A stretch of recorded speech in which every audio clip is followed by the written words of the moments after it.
Welcome to the podcast, Truly Inspirational Clinical Audit. You'll hear from Carl Walker, who's Clinical Audit Manager at University Hospitals Trust Leicester, and also myself, Tracy Ruthven, Director with the Clinical Audit Support Centre.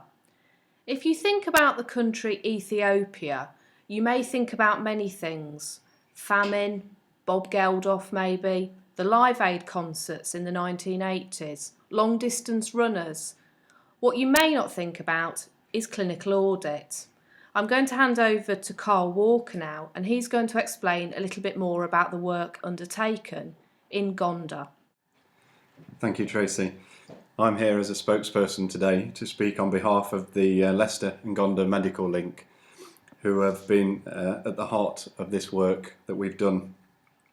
The link started as a result of health professionals in Leicester wanted to make a difference in a developing world, and in 1996 a link was established between Leicester and the College of Medical Sciences in Gondar.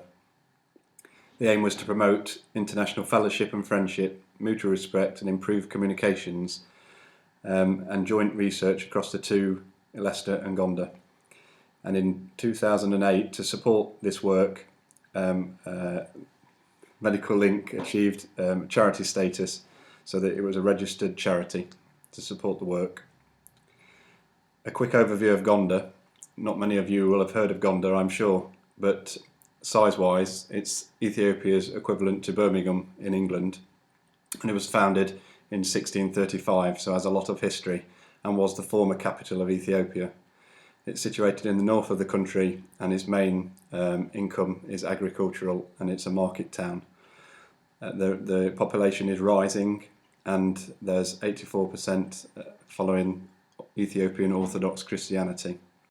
Gondar Hospital itself is linked close to the university, and within the hospital there's serious infection control problems, unclean wards and instruments, poor hand hygiene by staff and visitors, problems with patient documentation and issues around patient identification, and also poor implementation of guidelines during childbirth and management of conditions. Here is a picture of a typical assessment area in the Gondar Hospital. So as I mentioned, as the link had established in 1996, it wasn't until 2004 where clinical audit was first thought about in terms of implementation across in Gondar.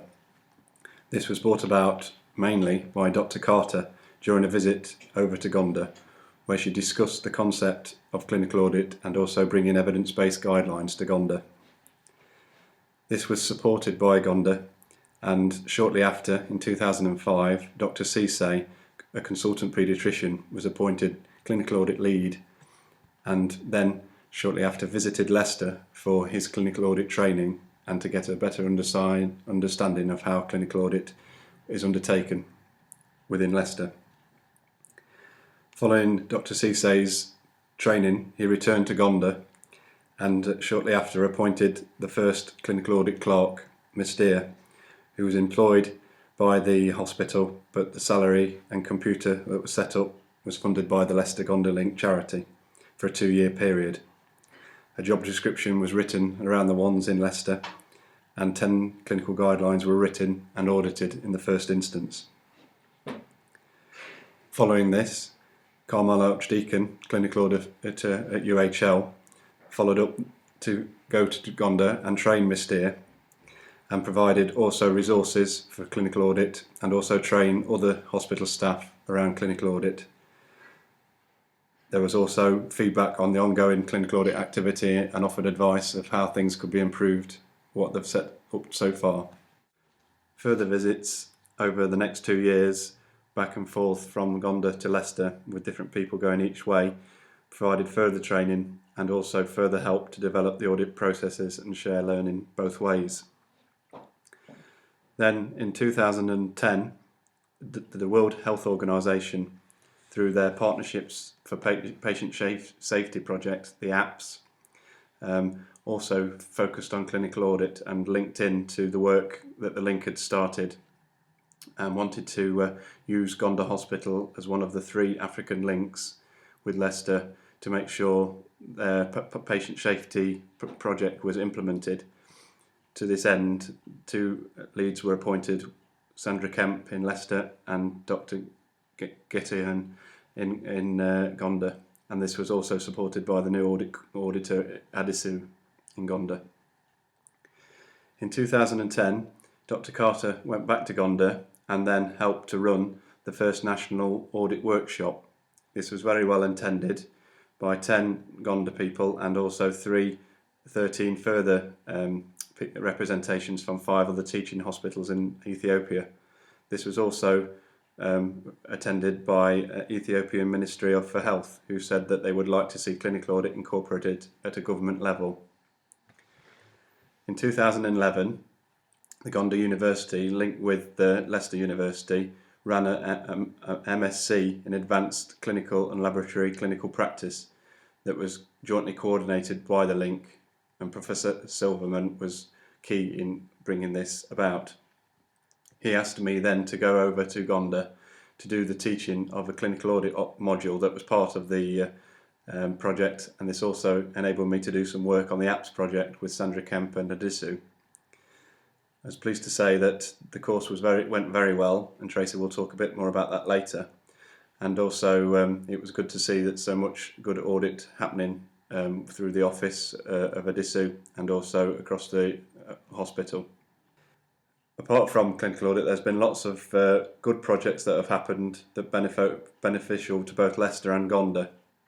Here you'll see some of them listed, but today we're going to focus more about clinical audit, and Tracy will talk more about the MSc course.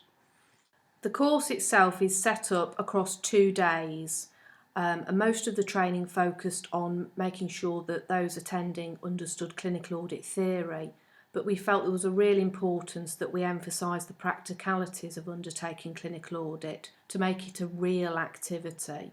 It was really nice that we were able to provide and use some of the clinical audit training toolkit that we developed recently. That's available on the Clinical Audit Tools website if you want to access that. And we found that there was really very minimal adaptation that we needed. Our learners loved the games, they really enjoyed them, and it was great fun for us to see them used in a completely different context. In terms of the training itself, I think we found there were some unusual issues being able to train in Gondar.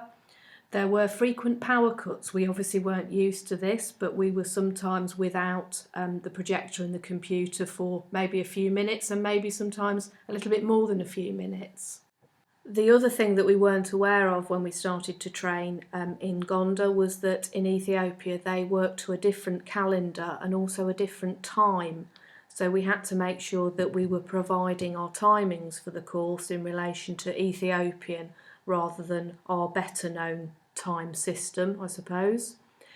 In relation to the learners that we met, we really did feel they were a fabulous bunch of people. They're incredibly friendly, happy and good fun, and I think the key thing that we would say is that they really, really wanted to learn.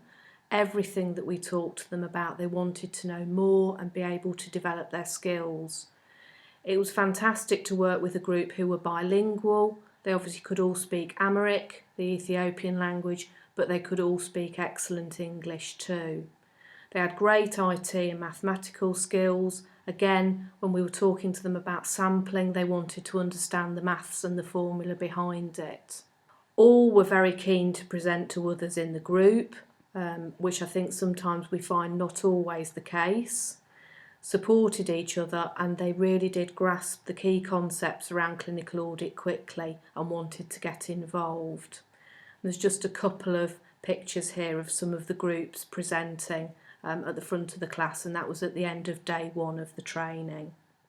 And just to provide you with a little bit more information, this slide shows you some of the audits that were developed in class. So this was the group exercises that were undertaken on day 1 of the training. And you can see that there are quite a number of these projects that link to clinical audit work in the UK. For example, the hand hygiene audit, patient documentation, and the patient identification audit. They're all pieces of work that many hospitals and trusts in this country regularly undertake. There was also a piece of work that students undertook after the course, so when we'd returned home from Gondar, and there's a list again of the topics that were undertaken by students, there were some areas that were very Ethiopia specific. We very rarely get clinical audits in this country looking at HIV infected children, and we're very lucky that we don't have audits around severe malnutrition. But again, you can equally see there's a lot of crossover by looking at things like safe injection practice, safe use and disposal of sharps, making sure that physiotherapy outpatient appointments are appropriate, so they do very much link across. Assignments that we received were truly excellent, and I think that we would very much mirror some of the comments that Carl made in relation to the course that he taught. Students have very much grasped the key concepts quickly. The clinical audits that we received had explicit standards, robust sampling, had data provided in tables, included action plans, and also even had dates for re-audit. And from our perspective, all of the learners were able to submit their work by the deadline date, and equally, like Carl, all passed the course. And this is just a picture to show the group of learners that Stephen and myself work with. In terms of post-course developments, it's to make you aware that within Ethiopia they've been using the Clinical Audit Tools website, which is rather nice. We weren't necessarily aware of that initially, but having spoken to Adisu, the audit clerk over there, we know that they are regularly using the Excel spreadsheet, and we're also delighted to hear that Adisu is going to be coming to Leicester later in the summer to develop his skills further. Thank you, Tracy. So in summary, what can we learn from the work that we've done in Ethiopia in terms of implementing clinical audit in a foreign country and also starting from scratch? Well, clinical audit needs enthusiastic staff, that's key. And also, lack of resources can be overcome. This is more and more often the case in the UK, but Gondar model has shown that not much resources needed to be undertaking good clinical audit. One of the most important things is good clinical audit training, and before anybody does clinical audit, it's important to have good understanding of the principles of how to do clinical audit. And also, senior level buy-in is a key factor for success. Simple, good initial audits gain momentum, so it's important that if you've got an idea that you want to bring through, start at the bottom and work its way up, and that's often the ones that bring about the change. It's always nice to finish on a positive note, and here on this slide are 3 key examples of how clinical audit has improved patient care in Gondar through the work of the Leicester-Gondar link and also the apps project. As well as recording this podcast, we plan to provide more details of our work in Ethiopia by dedicating a full issue of CASC's Clinical Audit Today journal to clinical audit in Gondar. We're also aiming to submit this project to a forthcoming international conference. If you would like to know more about the work, please visit the website shown on the screen. Further information is also available via the Clinical Audit Support Centre website.